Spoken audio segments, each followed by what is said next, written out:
Welcome everyone to day 53 of building the flight booking engine.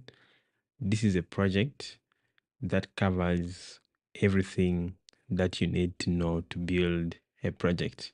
The backend, the front end, DevOps, talk about cloud infrastructure, infrastructure as code, working with shells, and so many concepts, okay, like logging and monitoring will be covered, containers, container orchestration, and now I'm dealing with rate limiting. Many of you have been asking me how many videos will it take to complete this project. Honestly, I don't know, but the best answer is this. My goal is to finish the MVP. I predict that it will take probably about 10 to 20 more videos to complete the MVP or less.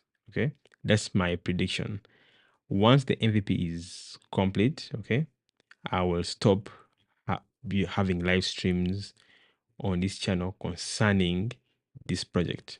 But of course, I'll go on to produce content concerning other things. Then in my private time, I'll build on top of the MVP features that are going to be private, and that will be for the actual business in real life. So let's talk about rate limiting. Today I am going to start with the theory like always, then go to the practical. And so let's start. Let me just make sure this is running just fine on this other side.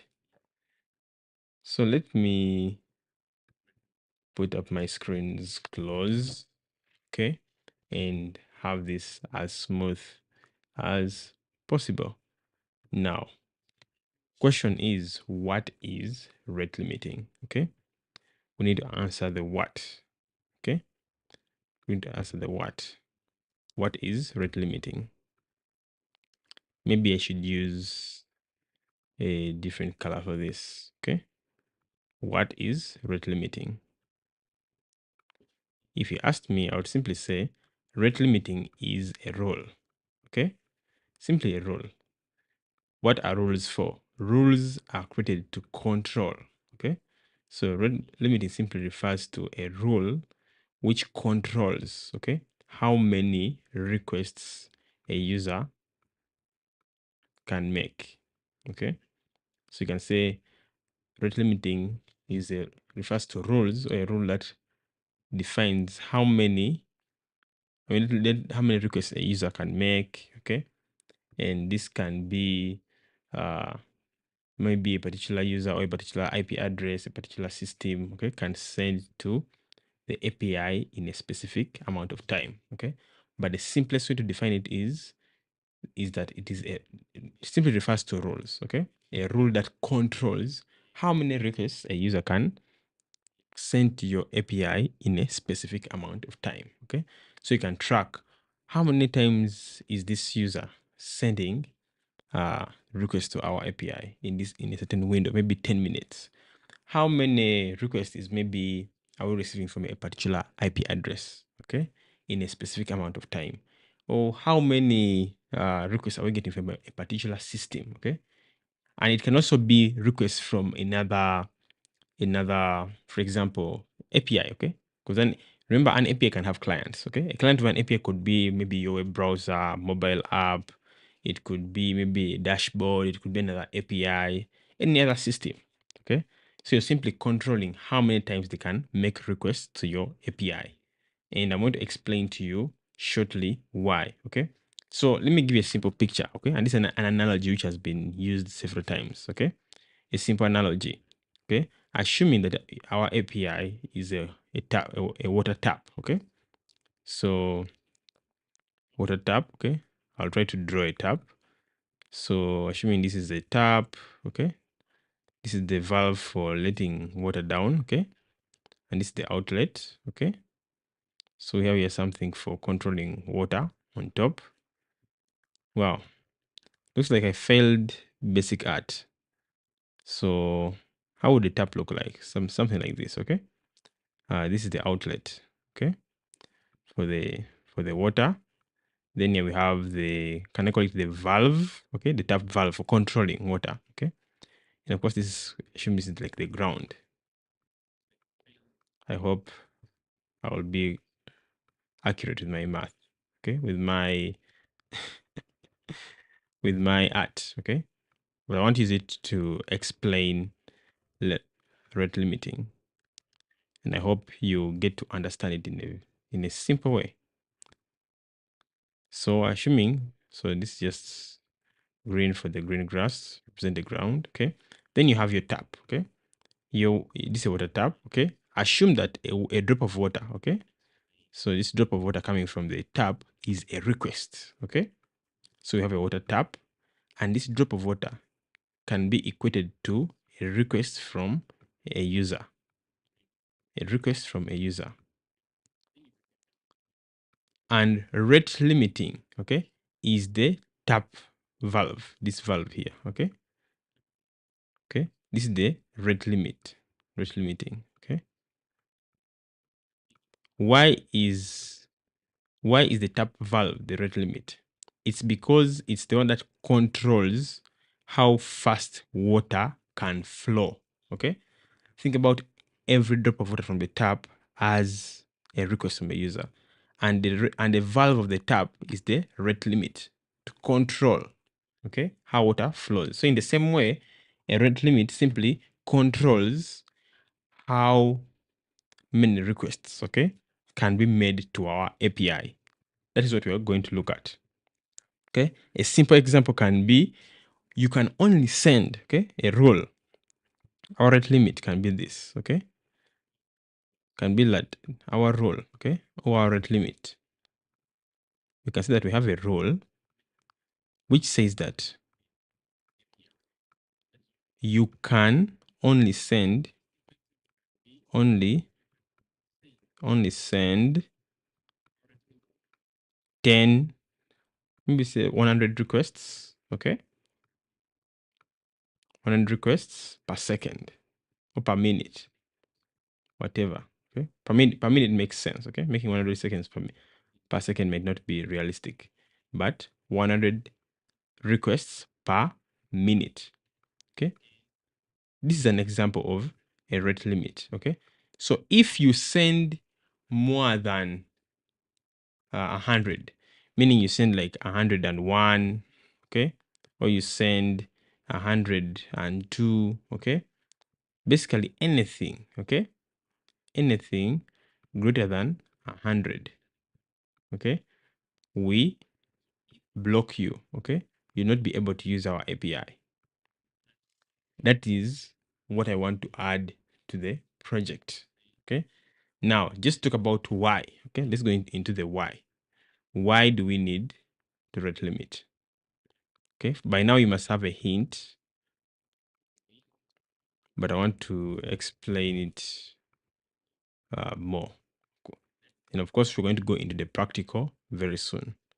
Why should you rate limit? Why do I need rate limit in this project? The first reason is I want to protect the server. Okay, I want to protect the server. That's my first goal. Protect the server.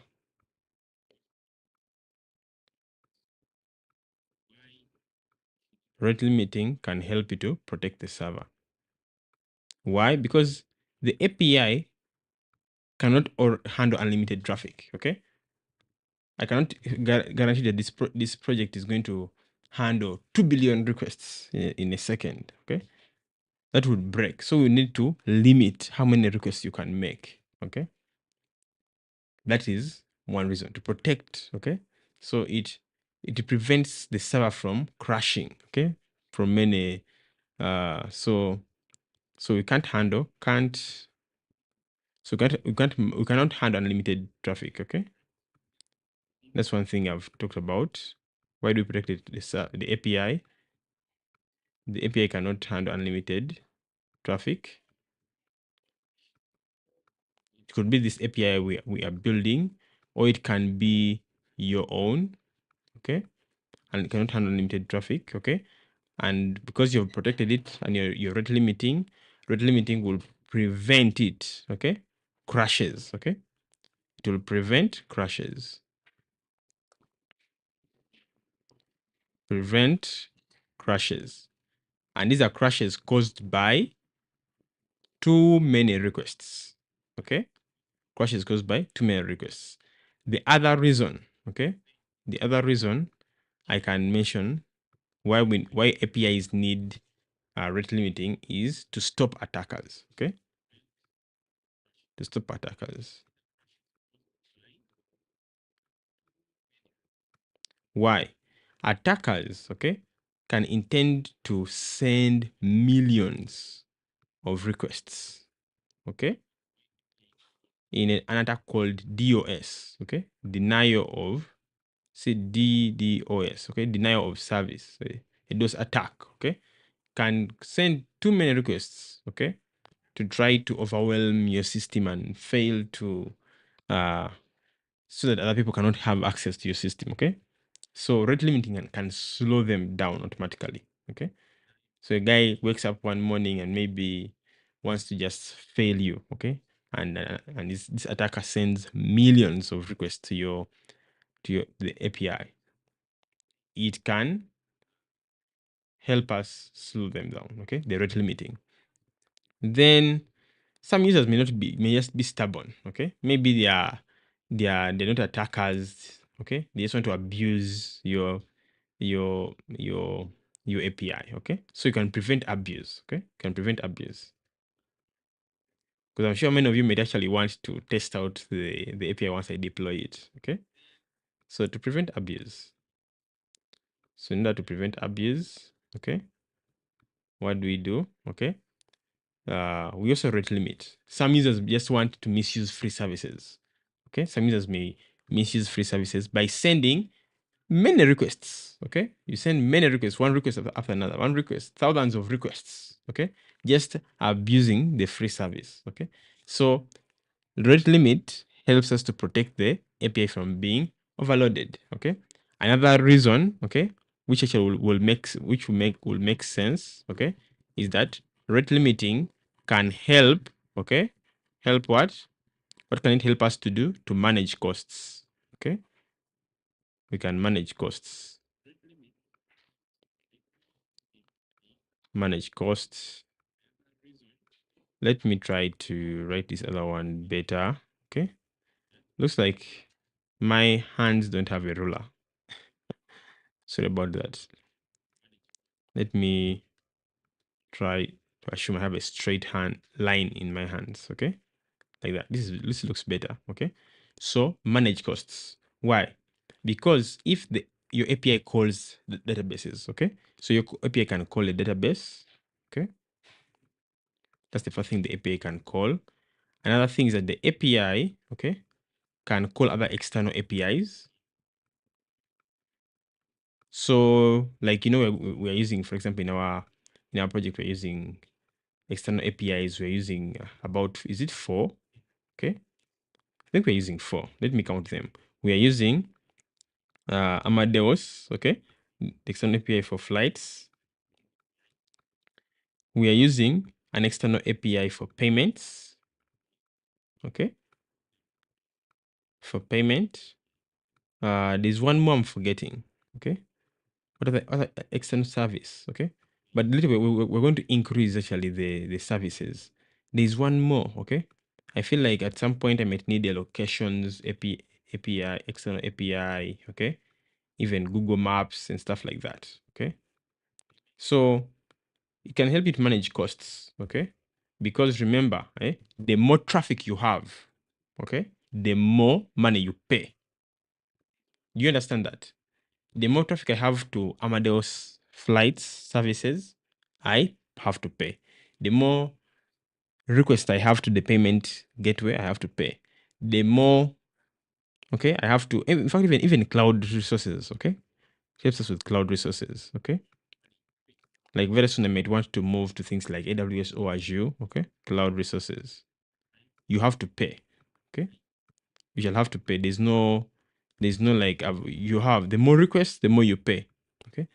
So if someone sends 1 million requests to your API, okay, and your API is using Amadeus as your external API, Amadeus will also receive those 1 million requests, okay? So you're going to pay a lot of money. So to avoid that, your rate limit, you say, no, you know what? I cannot process this number of requests within this interval, okay? That's one good advantage, okay, of rate limiting. So it helps you to manage costs. Another benefit of rate limiting, I'll expand this a little bit. Number 5, okay, is to allow fair usage. I can say fair usage. Okay. How does this come about? Okay. One user should not block the service for other people. Okay. I can send millions of requests, okay, within a short window, and it overwhelms the server, okay, to the extent that nobody else can access. Okay, one user, I block everybody else. Okay, so it helps you to have fair usage amongst users. So rate limiting is a very good concept. Okay, while building this flight booking engine, I've tried to show you guys and show everybody watching this playlist that I've showed you a number of ways you can improve your backend, okay, or your project. Okay, we talked about things like caching. We have used tools like Redis. We have done logging. Now we're talking about rate limiting. Okay, the number of concepts which can help you achieve really, really good success. Okay, now before we go to the practicals, okay, I want to talk about just a few more things. Okay, then we go to the practical and implement it. I need to do time check. I don't want to exceed. Okay. So I want to talk about types and algorithms. Okay. So come here, I'll say types. Okay. Types of rate limiting. Okay. Types of rate limiting and algorithms. Once you understand these concepts, you can apply, you can know why you need rate limiting. Okay. And you can apply it in any framework, any technology of your choice. Okay. Always try to understand the concept. That's why I start with the theory sometimes in these streams. Okay. So rate limiting works with different algorithms. Okay. The first one that I want to talk about, of course, if I miss out any, don't worry, you can always do research and you can find out as you need. Okay. Is called fixed window.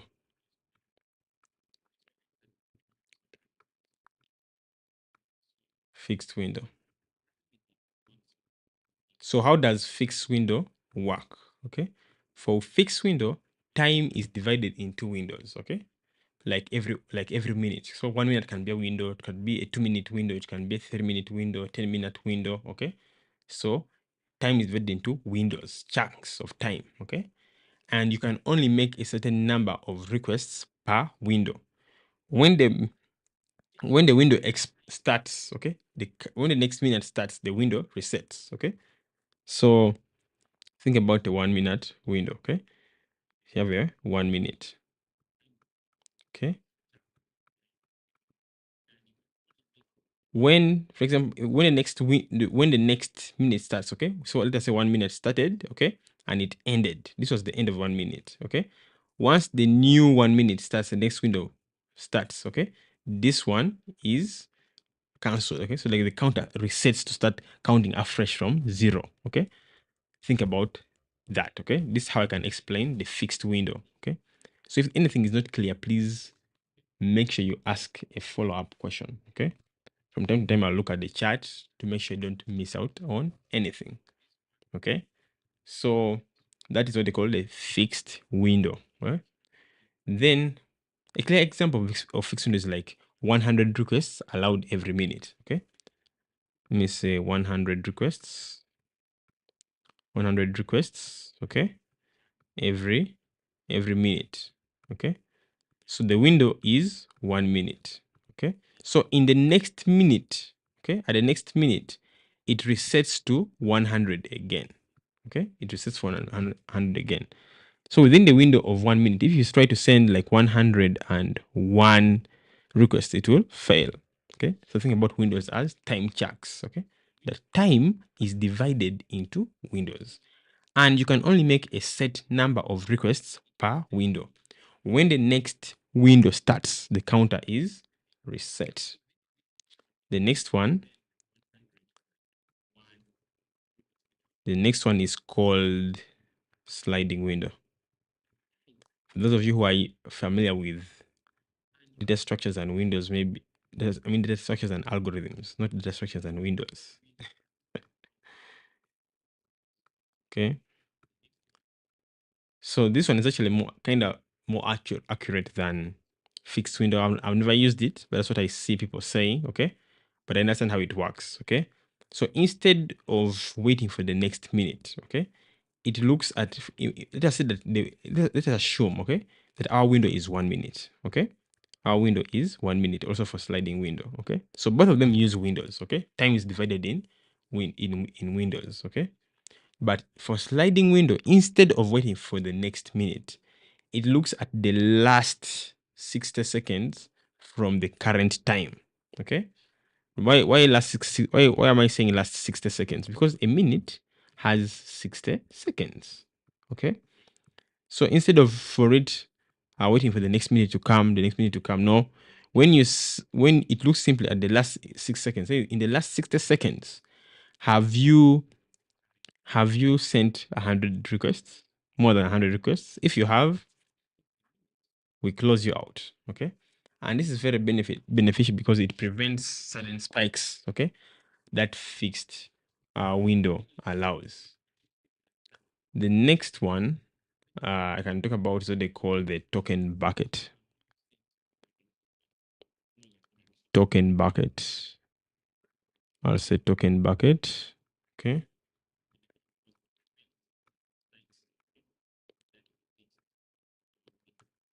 So think about token bucket as, in your mind, imagine like a bucket that fills with token at a steady rate. Okay. So imagine you have a bucket, okay, with several tokens. Okay. So this bucket fills, okay, with tokens at a steady rate. And each request removes one token. Okay. Every time you make a request, a token is removed from the bucket. Once the bucket becomes empty, you must wait. You cannot do anything. Okay. That is how token bucket works. Okay. Then you'll hear about people saying per IP. Okay. I want to talk about other things so that when you meet them, you're not confused. We have what they call per IP limit. Per dash IP limit. Okay. So this one here limits requests based on an IP. If you hear someone saying I'm using per IP limit for rate limiting, simply know that they are using, okay, a rate limiting mechanism whereby they are limiting requests based on IP addresses. Okay. For example, you can say that each IP can only send 50 requests per second. Okay. Then you can also hear people talking about things like per user. Okay. Per user. Okay. So this is rate limiting based on the user. Okay. The actual user entity. Okay. Some people can do what they call it per API key. Okay. Per API key limit. Per dash API dash key limit. Okay. All these are ways of limit. Okay. Limiting. So limit based on an IP address, the logged in user ID. So here I can say logged in user ID, logged in user ID, okay, or the client ID, okay. For this one, you can use the API key. Okay, you can use the API key to limit. Okay. Yeah. So let's go into the practical bit. Okay. If you have any question, don't hesitate to ask. But that's briefly how I can explain to you rate limiting. In case you want to maybe study deeply, okay, maybe I can make a video on each of these, but you can do this. In fact, you can learn and understand this maybe in an hour or two by a simple Google search. But let's go to the practical. So for the practicals, of course you can build your own rate limiting from scratch, okay? But I don't want to do that, okay? There's an awesome tool called fastapi-guard that is very, very helpful and can help us to do rate limiting. Looks at this. Read this. It says a security library for Fast API that provides middleware to control APIs, log requests, and detect penetration attempts. It integrates seamlessly with Fast API to offer robust protection against various security attacks. So you can use this, okay? So let us install it, okay? So you see, it says Fast API Guard is a security library for Fast API, okay? That provides middleware to control APIs, log requests, detect penetration attempts, and more. It integrates seamlessly with Fast API to offer robust protection against various security threats. And we go ahead, okay? Let's go and install it, okay? And of course, before we install it, we see we have there are many features, okay? But let's install it. Where is my code? So here I can say UV. Let me magnify this so that you can see. UV add Fast API guard. Okay. Then I hit enter. Okay. So if I close this and I go to pyproject.tomo, okay, you see Fast API guard version 4.22 has been added. Now, if I go now back to the docs, okay, I want to just see the features, okay. They have IP whitelisting and blacklisting, control access based on IP addresses, okay. They have what they call user agent filtering, block requests from specific user agents. Then rate limiting. This is what we are interested in, okay? Limit the number of requests from a single IP. I think now you understand, okay? Do you now understand rate limiting? That is why I began by going over the theory, okay? Just going over the theory so that you understand what is going on, okay? In the practical bit, okay? They have automatic IP banning, saying automatically ban IPs after a certain number of suspicious requests, okay? Penetration attempt detection, detect and log potential penetration attempts, okay? HTTP security headers, comprehensive security headers management, okay? Custom logging, logs security events to a custom file. CORS configuration, configure CORS setting for your fast API integration. Cloud provider IP blocking, block requests from cloud provider IPs, okay? That is possible. IP geolocation, use a service like ipinfo.io API to determine the country of an IP address. Distribute state management, Redis integration for shared security state across instances. Flexible storage, Redis enabled distributed storage it says Redis enabled distributed storage or in-memory storage for single instance deployments, okay? So this tool is very important, okay? So in this project, I'm not going to cover all, in the MVP, I'm not going to cover all these, okay? I won't do this, but of course we have done certain things, okay? We have written our own logging, okay? But we can advance it using this very tool. Please do in your free time. We have done CORS configuration, but you can use the same tool for CORS configuration. Right now, I want to do rate limiting, okay? Later in my, when I'm done with the MVP, and I'm now building private features, I'm going to work on things like IP whitelisting, IP banning, okay, penetration attempt detection, okay, geolocation. I'm going to do them in my own free time when I'm now building the private features. So for your benefit, make sure you do this, okay? Clone the project and make it your own, okay? By implementing all these features, you'll learn a lot. So I have finished installing it, okay? So I've installed it, okay? So if you want to read more, you can come here and read more, okay? About it, okay? About it. So let's go to the code. Let's go to the code. So in my main.py, okay, it's been long since we came to this main.py. I don't know who remembers when we came here, okay? But in this main.py, I think the last time was when we were, I think actually it was recent. I'm starting to have chicken memory. It's when we're actually adding tickets. It was not too long, okay? Okay? It was when we're doing tickets, okay? But what we're going to do is to add a middleware, okay? If you don't know middleware, what a middleware is, please look at the playlist where I was studying Fast API for 31 days, okay? There's a playlist on this channel where I studied Fast API for 31 days. Excuse me. And middlewares were well covered, okay? So to use this tool, okay, I'm going to set up a global rate limiter first, okay? A rate limiter which is going to cover all these routes, okay, for the users, for the flights, for the payments, for the admin, for the tickets, okay? So let us start. So I'll start up, I think up here. What I'm going to do is this, okay? I'm going to say from guard, okay? From guard dot middleware. Is this visible for you? I think you can see. Let me magnify it slightly because sometimes the distance between what I see on my screen or what is shown on YouTube can take some time. I hope it is visible now. Okay, I think this is okay. If you can't see the code clearly, please let me know. Okay, let me know in the chat. It will help others to see much better. So let's go on. Okay. So the next thing is from guard.middleware. Okay, we have to complete this. What have I done? Remove this. From guard.middleware. Okay, we import. I'll import the security middleware.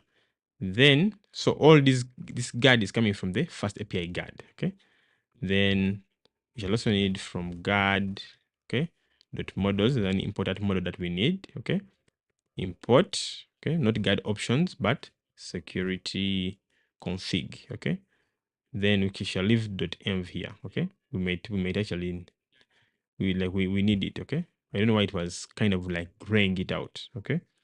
So now down here, okay, I'm going to create what is called the a configuration object. Okay. So I'll come up here, maybe below, just below the app. Okay. And I say config. Okay. Config. In fact, I can use the one for what AI was suggesting. Okay. I can say the security configuration, security config will be equals to an instance of this security config. Okay. Of security config, this instance here. Okay. And finish, add parentheses like that. Then here we can now pass values. Okay. We can now say rate limit. Okay. Rate underscore limit is an argument called rate limit. You can pass the rate limit. Okay. For example, we can say maybe we want maximum of 10 requests per minute. Okay. This can work. Okay. 10 requests per minute. Okay. I mean 10 request maximum of 10 requests per IP per minute. Let me put a comment. Put a comment. Can I put a comment? I'm forgetting how to comment code. Can you imagine? So I'll put a comment here and I'll say maximum 10 requests per IP address per minute. Okay. It could be something like this. Okay. Could be 10, it could be 100. Okay. Anything. It still works. Okay. Then after that, so this tool called security config, okay, can work in memory, okay, or it can work better in production using tools like Redis, okay. For us to use the tool like Redis, we have to say enable is an argument called enable underscore Redis, okay, equals to true, okay, and then comma next line we have to specify the Redis URL. Say Redis underscore URL, okay, this will be a string, okay, and you can say simply Redis // localhost for now, localhost // Then the common port is 6379. Okay.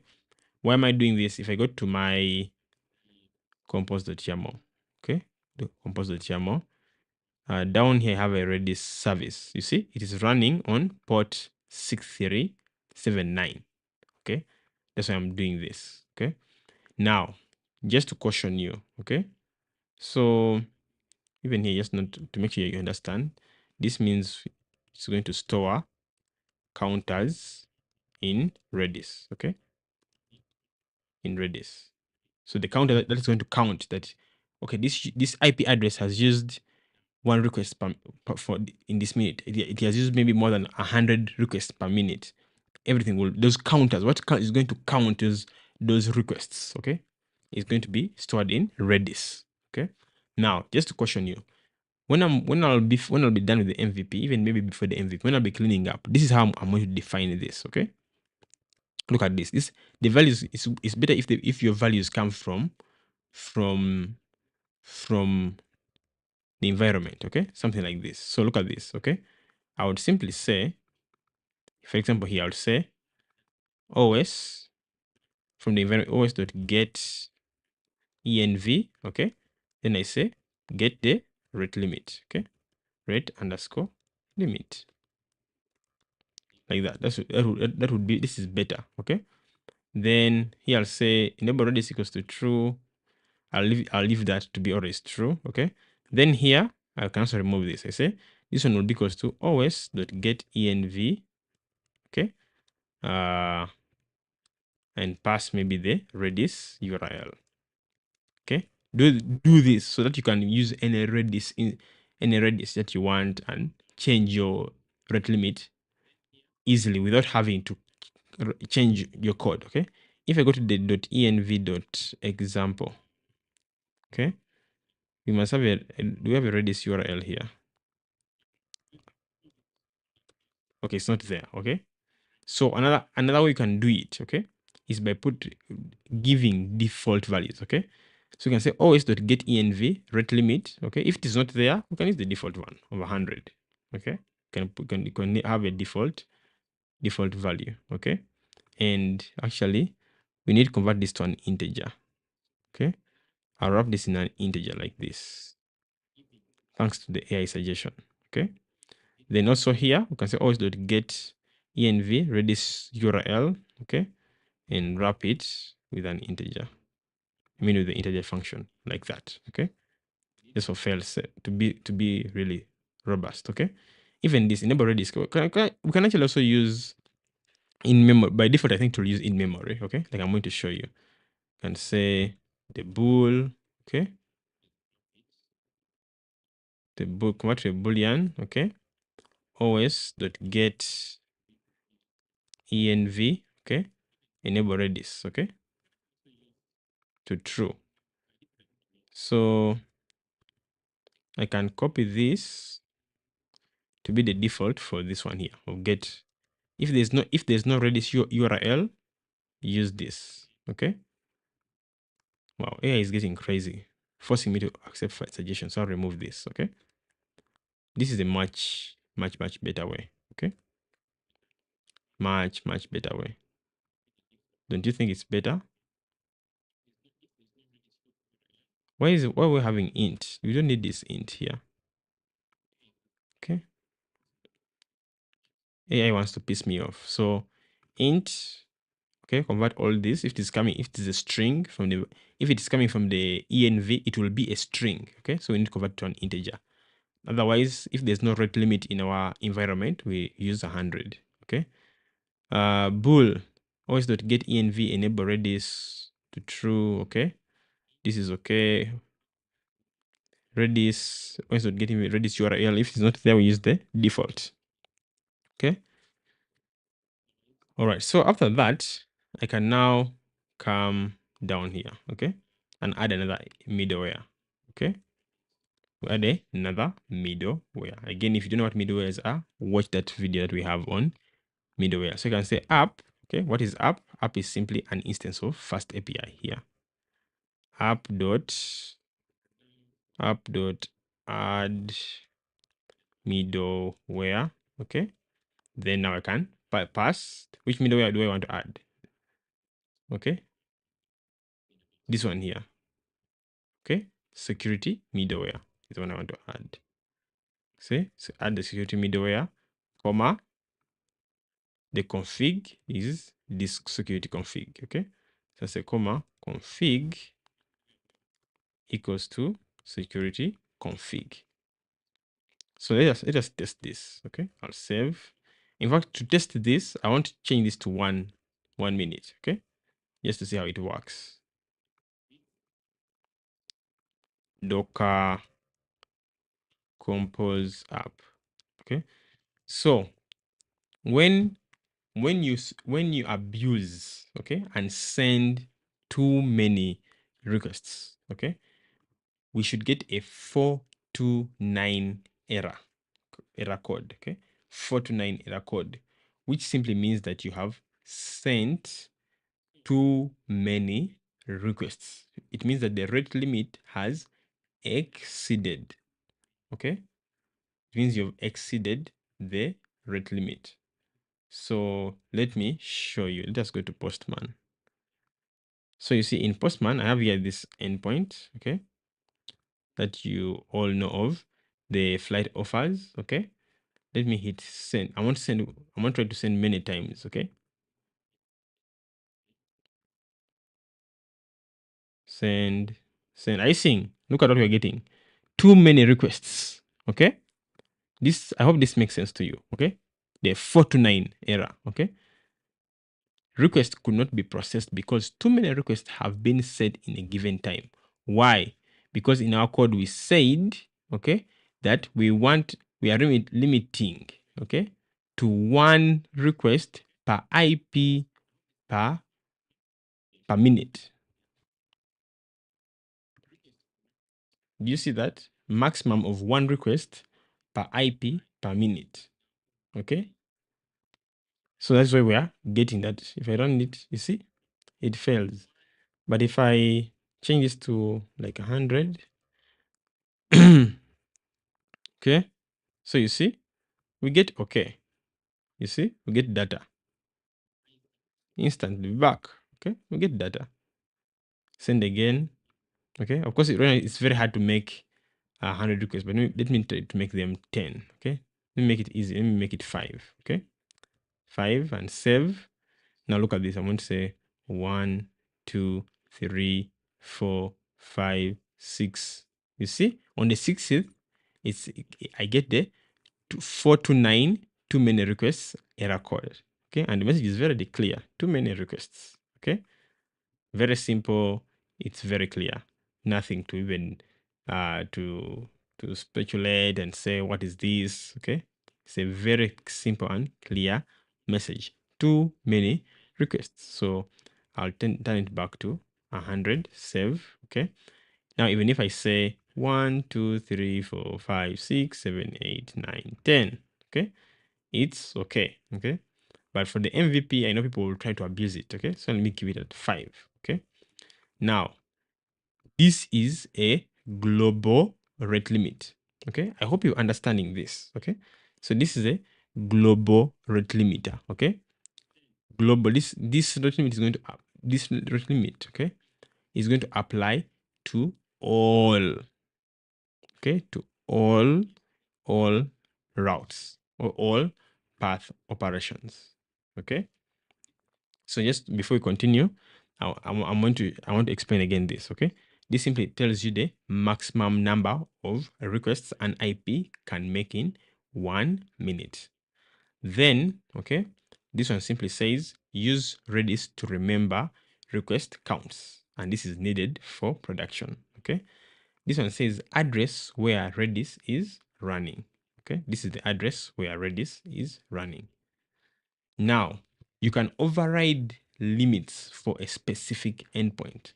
Okay, not all endpoints can have the same limits. Okay, sometimes one endpoint needs more strict or more relaxed rules. Okay, fastapi-guard provides decorators for this. Okay, so you can set a custom limit on one endpoint. Okay, and if I go to to this documentation. Okay, there's so many things that you can do. So like you see rate limiting, you see we have been given this. Okay, if you want to do rate limiting, simply do this. Okay, if you want to do like for example user agent filtering, okay, I say security config block user agent. Okay, if someone tries to use curl or wget, it will be blocked. You can do this. Okay, IP banning. Okay, say auto ban threshold, say ban IP after 5 suspicious requests. Okay, auto ban duration, you can ban in for 1 day. Okay, so it depends on how you do these things. Okay, says penetration attempt detection, you can do this. Okay, and these are things I'm going to add. Okay, in fact we can add them even now, but I wanted to show you something. Okay, that in this you can study this. Okay, you can study this page. Okay, to understand certain things. So are you seeing this? Say they're saying route level security with decorators. They're saying Fast API Guard provides powerful decorators that allow you to apply specific controls to individual routes, giving you fine-grained control over your API endpoints. Okay.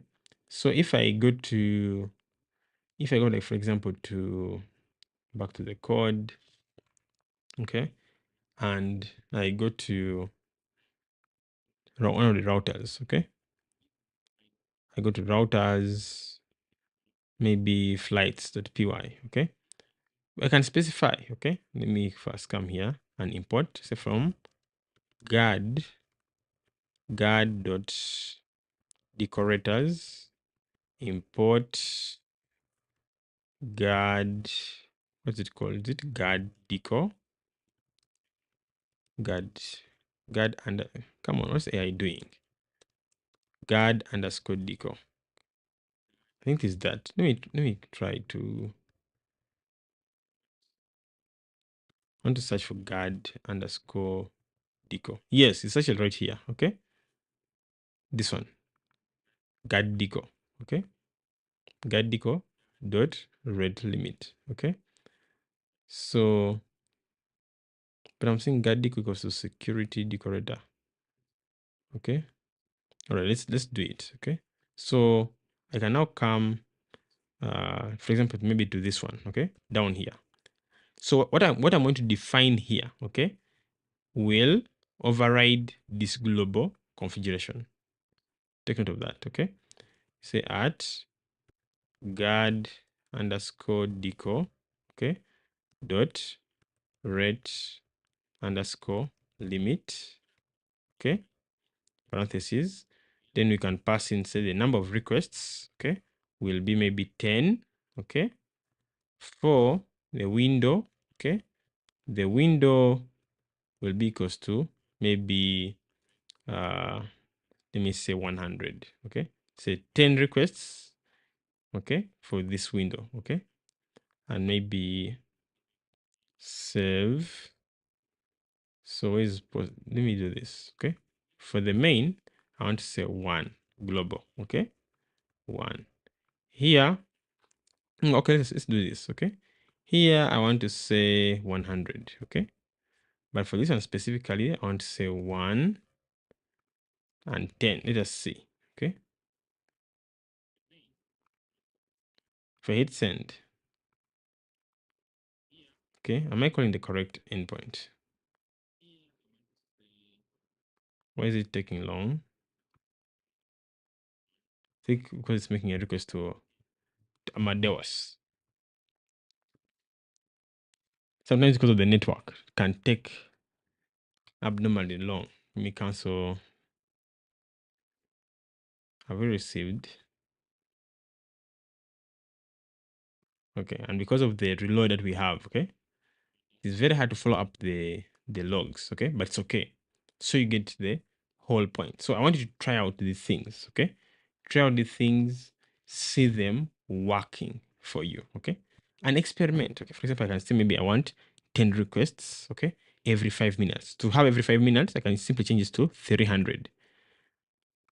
And let this not confuse you. How do I get 5 minutes? These seconds, okay? A minute has 60 seconds, okay? So 300 divided by 60, what do you get? Isn't it 5? Okay, that is how I get 5 minutes. So 10 seconds mean 10 requests, sorry, 10 requests, okay, every 5 minutes. But here you don't say, if you want 5 minutes, you have to specify the number of seconds in 5 minutes, okay? So a minute has 60 seconds multiplied by the 5 minutes, okay? That's what gives the 300, okay? So this is how you can do it, okay? And I'm starting to think probably because of what I've done here, okay? It's not maybe working correctly. I saw what they did right here, okay? Here they made an instance of guard deco equals to security decorator. So this actually could be wrong, what I've done here, okay? There might actually be nothing called guard deco from guard decorators. If I go here, are you seeing actually they only have what is called the security decorator, okay? So I can maybe actually copy this, paste it there, security decorator, make an instance of security config. So we need actually these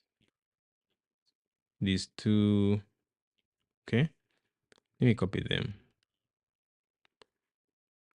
paste them, okay? So I've pasted the model and the security decorator. Remember this security config, we used it this side, okay? So I want to make sure you just follow this to achieve the same purpose. Then you create a decorator instance, okay? So copy, paste, guard deco equals to security decorator. It takes in the config. The config is this one here, okay? So you see, config is an instance of security config. And then guard deco is an instance of security decorator and takes the config as an argument. Then after that, we can have this, okay? Guard deco dot rate limit, okay? So where is it? I can remove all this, okay? Say guard deco dot rate limit, 10 requests, 100 seconds. I mean, 10 requests every 5 minutes. So there, yeah. So now it's actually it's now what better, because what I did earlier was what was rubbish. Okay. So here I'm going to say, instead of 10 requests, I'm going to say maybe just need to 1 request every 5 minutes. Okay. Say 1, 2, 3. Okay. It's not. I think why is it not picking? Okay, because probably because I've quoted different different rate limit instances, okay, of security of this security config. If I change this to 1, okay, but it's been a while since I configured this, okay. Look at that. So let me say 2, okay. Look at this, guys. 1, 2, 3. Okay, so the third one it fails, okay. So it is picking up from the global, okay. Have you seen that? Check this. 1, 2, 3, 4, 5, 6. Okay, these are many. If I come here and I say a window of if I wanted to do 60, I think 60 would mean 1 minute, okay? 1 request per minute. Let's try 2, 3. See, it's picking up from the global, okay? Not from the route specific, okay? From the route specific endpoint, okay? It's not picking from it, okay? But let's go to documentation, okay? I want to show you something else.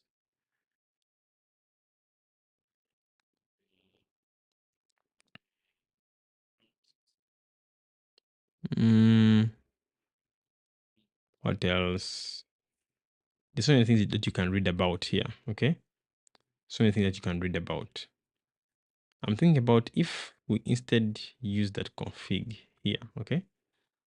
To have the global, okay? But this is thing that you can experiment to learn, okay? Now I'm seeing that actually what is here is overriding what is here, okay? If there's anything I'm missing out, I'll investigate and let you know.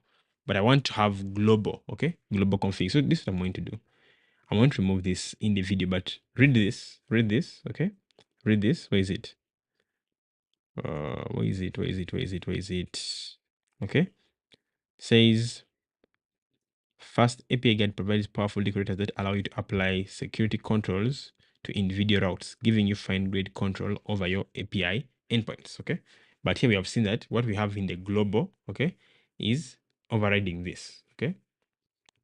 At least that is something we have seen live with me here, okay? So I'll remove this because I want it to be global. Later when I'm doing the private features, I'll know what to change, what to add to suit the needs, okay? And I'm even going to search more because I actually see some many things have changed in this fast API guard. What else? So here actually I can add a few things, okay, since we're now studying. Let me add them before I finish up this stream.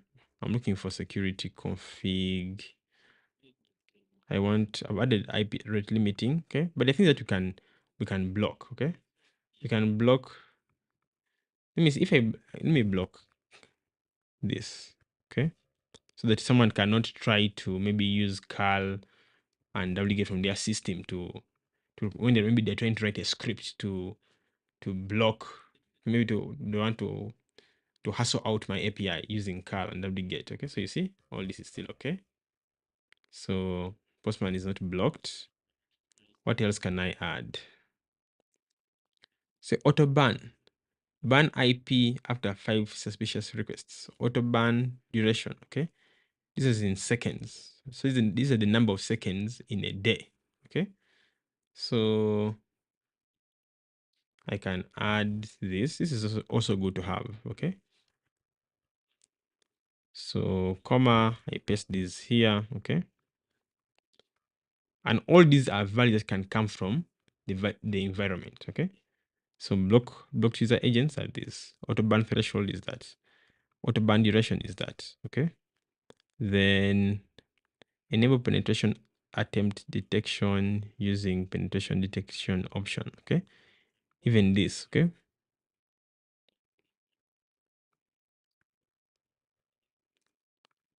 so I'll also add it. Okay, say enable penetration detection. Then it says optional, enable passive mode to log suspicious activity without blocking. No, I don't want this. It says custom penetration detection. Okay, this is how you can write your own. Okay, you have custom logging. Say custom log for security.log. Okay, so if by default is none, so it defaults to the console. Okay, so you can add a file. Okay, for security. So they have security headers. Okay, that can be configured. There's a lot you can do. Okay, a lot you can do. Even cores, but you already have cores. They have cloud provider IP blocking. You can block all these IP providers. I love this. Okay, so yeah, just this. I think this is good enough. So let's try.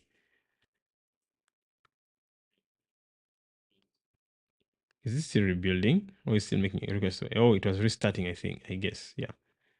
So this is okay because we have that 100. If I change this to 1, save. I don't know if you guys enjoy practicing the things. Say 1, 2, we fail. Okay, too many requests, but I'll revert back to 100.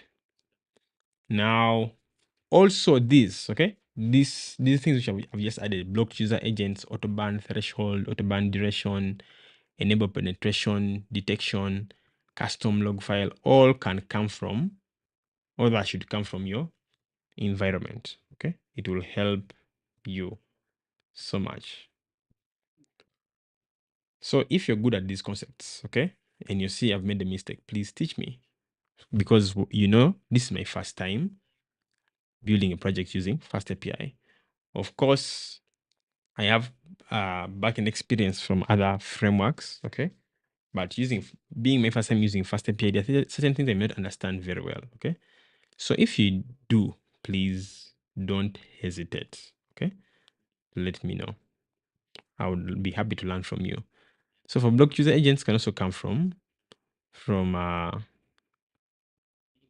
so here I can say os dot get env.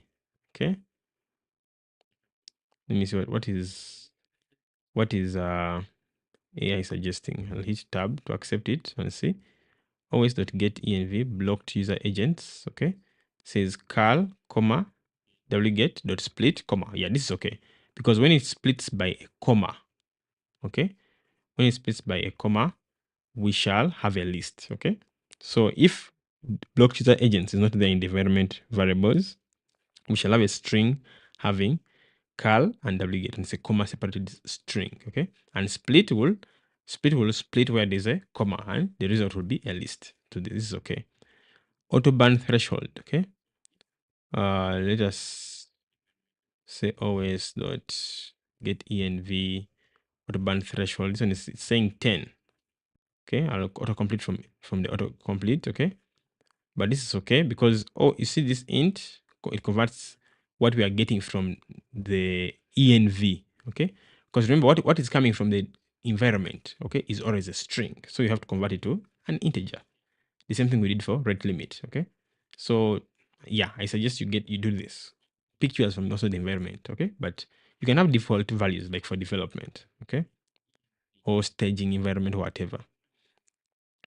So it is saying after 10 bad requests, okay, after 10 suspicious requests, ban. Okay, if I take you back to the documentation, what it said, where is it? Says ban IP after 5 suspicious requests. Ban duration in seconds. Okay, so it says I don't want to ban the IP after 10. 10 are too many. Okay, just 5. Now I want them 5. Okay, in case of any trick, we can always change this. Okay, then this is the auto ban duration in a day. This is the number of seconds in a day. So here I can also say int. Okay, always.get env autocomplete from AI. Okay, then put the number of seconds in a day. Okay, so in case we have 5 suspicious requests, we ban you for a day. This is going to be hard. Okay, I'm being too tough love here. So enable penetration detection, true. Okay, so this is a boolean. I'll check this definition by AI. I mean this suggestion. It says always.get enable penetration detection. Okay, and converts it to a boolean. Correct. If this value is not there in the environment variables, simply give us true. Custom log file can also come from the environment variables. Okay, so here you can say always.get env. Okay, custom log file from the environment variable. Otherwise, give us from security logs.log. Close that. Okay, so if I do this, I see actually it has already created one here. Okay, we have security log dot security log underscore logs.log. Okay, this is the second because I changed the name. Okay, then is security.log. So if I open this, see this. Okay, says fastapi-guard info. Security pipeline initialized with 17 checks. Okay, route config, emergency mode, HTTPS enforcement, request logging, request size, content, headers, authentication, referrer, blah blah blah. Too many columns. Okay, say warning, says suspicious activity detected from this. Get search. Yeah, because I ran the request so many times. Okay, see, look at what it says. I like the information here. Okay, says rate limit exceeded for that IP. Okay, 2 requests in 60 seconds window. Headers. Okay, says postman. I think accept cache control. This is nice. Okay, I love these logs. You can actually do a lot with these logs. Then let's just check this other one. Okay, this one is actually still empty. Let me run it. Let me come here, run. Just see if there's anything logged here. It has logged some stuff. Okay, it says security pipeline initialized. Okay, let me run. Still empty, which is okay. So I want to put something. I'll put here 1. Change this to 1. Okay, then go back, execute. It says too many requests. If you come to the security log, you see we have many We have suspicious activity, suspicious activity detected. That's nice. So I'm going to do this. I'm going to close this, delete both. Okay. Delete both. And this one, I'm going to just I want to change it to security.log. Okay. So yeah, logs just for security purpose. This is good. So when I get back here, okay, it's been created. So I want to go to git ignore. Okay. So I'll say security.log. In fact, okay, so you see it has been ignored by Git, and you don't want to commit that to version control, okay? Even backend.log is here. You don't want to commit that to version control. Can easily be in trouble. Okay. Yeah, so I think that's it for today. We've not touched the front end. There was no need for us to touch the front end. What have we touched? Okay. We installed the fastapi-guard, talked about we studied the basic theory of rate limiting. Okay.